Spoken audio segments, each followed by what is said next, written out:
back, guys. This is Travis here of Fisher Hex. I appreciate you stopping in for another video. Today is going to be part 5 in our beginner guide question series, and we're going to be talking about cleanup crews. I have about 8 questions, so let's go and get started. Okay, number 1. I just finished cycling my reef tank. When should I add a cleanup crew? Well, I think after the cycling process is done, that's a perfect time to add a cleanup crew. Now, there's a lot of people that just get a diatom bloom, and that's completely normal. And then there's some of us who get a ton of hair algae during the cycling process, and that is not something that should be happening. Now, a lot of people think it's normal, but unfortunately, it's not. If you're getting an excessive amount of hair algae, it's because you have an excessive amount of die-off somewhere in your tank, either from the live rock or you're adding nutrients in another way. Some of us use old rock from another reef tank that had nutrients built up on it, so you're going to get excess nutrients from that. But at the end of the day, you shouldn't be having that many nutrients in your tank during the cycling process that is causing you to have excess hair algae.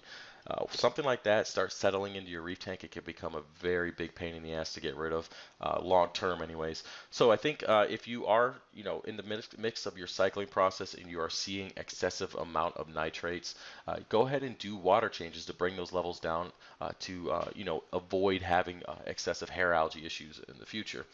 But if you are one of those people who are in the midst of struggling with a ton of hair algae, the best thing you could do is add hermit crabs. Sea hair of some sort would be good to add, but understand that hermit crabs eventually start killing each other because they need new shells, and the sea hair needs to be removed when the food source is gone. Just to prevent it from starving you to death and eventually nuking your tank, releasing those nutrients back into the water column, causing more issues. So just keep that in mind, guys, when it comes to the cycling process.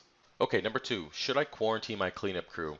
And personally, yes, I feel you should definitely quarantine your cleanup crew for at least 3 or 4 weeks. Now, it's very easy to set this up. Get a 5-10 gallon tank from Petco, add a sponge filter, a heater, put water from your main display, some Chaeto in there, just add your cleanup crew, observe them, and see if anything comes from the shells. It just you don't really realize that cleanup crews can really add some nasty crap to your reef tank. And one thing in particular that I have dealt with since the last time I added a cleanup crew was last November. And I've actually been dealing with this thing called a vermit snail. I believe that's the way you pronounce it. It's basically, it looks like a tube worm, but it's actually a snail. What happened is I introduced the turbo snail from Petco. I ended up getting this vermit snail, which is very common in this hobby. I see them all over the place, actually. And basically, it got into my reef tank, and before I could get it out, it started reproducing. Now, what's the problem with this snail? Well, basically it releases this net of mucus that it uses to catch detritus and stuff like that that's in the water column. Well, basically this net actually gets onto SPS coral. The polyps actually retract. It pisses off the coral, and it's very, very irritating. And I have a little bit of OCD when it comes to that kind of stuff, and it drives me insane. So every couple weeks I'll go into my reef tank, particularly around my acropora, and I will pluck them off with a dental pick that I have. So from this point forward, guys, or from last time I noticed them, which was last November, everything except for my starfish gets quarantined in a separate system for at least 3 to 4 weeks. I go ahead and take the shells out, and I observe the shells. I pick off anything that I see. I brush them, and I make sure that they're really clean before adding that snail or hermit crab into my reef tank. It doesn't take much to add red bugs, nudibranchs, eggs. There's just certain things that you don't realize that are attached to these shells, and you can really do a lot of damage to your reef tank if you don't stop them from getting in there. So that's my 2 cents on quarantining cleanup crew. All right, number 3. Should I add a cleanup crew every time I have an algae outbreak in my reef tank? And the answer to that question is absolutely not. A cleanup crew is not a solution to the problem. It is just there to mask it. It basically gives you a temporary solution. It's kind of like adding duct tape to seal a leaking gas tank. Yes, you're going to seal the tank temporarily, but eventually it's going to keep on cracking, and the gasoline is going to continuously spill out and causing more problems. It's just like that in a reef tank. You're going to use a cleanup crew to solve the algae outbreak 1 month, and then you're going to do it the next month, the next month, the next month, and eventually you're going to have so many nutrients that are in that tank and soaked into the rock that finally when you pull your head out of your ass and you start actually doing maintenance like you should, you're going to see that you're going to struggle with high nutrient levels because all those nutrients have soaked into the rock and now are leaching out. Now, what you're going to find is that a cleanup crew is just there to, that is, clean up excess detritus, pick out a little bit of algae here and there. They're not there, or they're not an end-all solution when it comes to nutrients and algae. You basically need to use them sparingly. Like I said, the last time I added a cleanup crew to this reef tank was last November, and it's still ticking. There's still a couple hermit crabs, a couple turbo snails, and that is it. I find that any cleanup crew that I've attempted to add, I tried to add a couple emerald crabs. You know, I wanted to add a purple emerald crab, or sorry, a red one, and then a green one, just because I like them. And then they starved to death because there was nothing for them to eat. So just use a cleanup crew as needed to take care of some excess diatoms after a cycling process. Add it, you know, to take care of excess food and detritus, but don't expect your cleanup crew to solve your algae problems. Okay, number 4, what type of cleanup crew should I add to my reef tank? Now, I'm a strong believer in getting a little bit of everything. There's not one particular cleanup crew member that's going to take care of the entire tank. You know, getting some hermit crabs to take care of food, detritus, stuff like that. They're always picking at rock and crevices and getting all that stuff out. Getting snails to clean the glass, getting sand sifting sea stars to mix up the sand. I mean, there's different fish that are considered part of the cleanup crew. So just getting a little bit of everything and what works best for your current setup is what I recommend you do. Okay, number 5, should I add extra food while feeding my fish to make sure my cleanup crew gets something to eat? And the answer to that question is absolutely not. You do not want to be adding extra food in hopes that you're going to feed the cleanup crew. They're there, they'll find food, they're scavengers, they will find something to eat, either be a little bit of algae on the rock, diatoms, a little bit of food that the fish actually miss. They will find something to eat. I wouldn't worry about it.